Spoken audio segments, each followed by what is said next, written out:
भारत ने अपना रतन खो दिया। 86 की उम्र में दुनिया को कहा टाटा।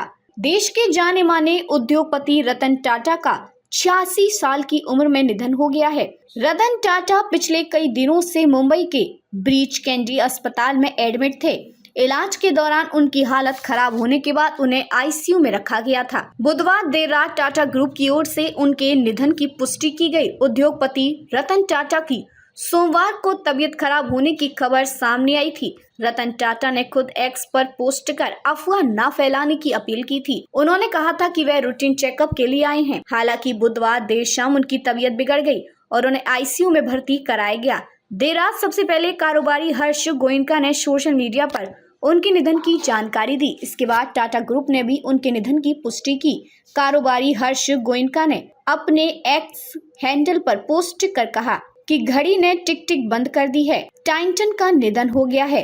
टाइटन का निधन हो गया। रतन टाटा ईमानदारी, नैतिक नेतृत्व और परोपकार की एक मिसाल थे, जिन्होंने व्यापार और उससे परे की दुनिया पर एक अमिट छाप छोड़ी है। वे हमारी यादों में हमेशा ऊंचे स्थान पर रहेंगे। राष्ट्रपति, प्रधानमंत्री तक ने किया शोक व्यक्त। देश की राष्ट्रपति द्रौपदी मुर्मू ने रतन टाटा के निधन पर कहा कि पद्म विभूषण और पद्म भूषण से सम्मानित रतन टाटा की मृत्यु के बाद देश ने एक प्रतीक खोया है। देश के निर्माण में अहम योगदान दिया है। उन्होंने टाटा ग्रुप की विरासत को आगे बढ़ाते हुए इंटरनेशनल लेवल पर लेकर गए। वहीं दूसरी ओर देश के प्रधानमंत्री नरेंद्र मोदी ने कहा कि रतन टाटा जी का सबसे अनूठा पहलू बड़े सपने देखना और दूसरों को कुछ देने के प्रति उनका जुनून था। फैली थी अफवाह। इससे पहले रतन टाटा के ब्लड प्रेशर कम होने की खबर सोमवार तड़के मुंबई के ब्रीच कैंडी अस्पताल में भर्ती कराया गया था।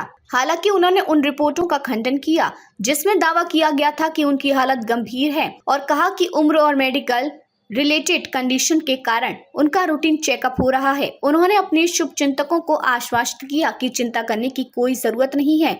उन्होंने अपने एक्स हैंडल पर पोस्ट कर कहा कि मैं अपनी हेल्थ के संबंध में चल रही हालिया अफवाहों से अवगत हूँ और सभी को आश्वस्त करना चाहता हूँ कि सभी दावे निराधार हैं। कब लिया टाटा ग्रुप से रिटायरमेंट? देश के सबसे बड़े उद्योगपतियों में से एक रतन टाटा 2012 तक टाटा ग्रुप के प्रमुख थे। उन्होंने करीब 22 साल के बाद 78 साल की उम्र में इस पद को छोड़ने का फैसला किया था।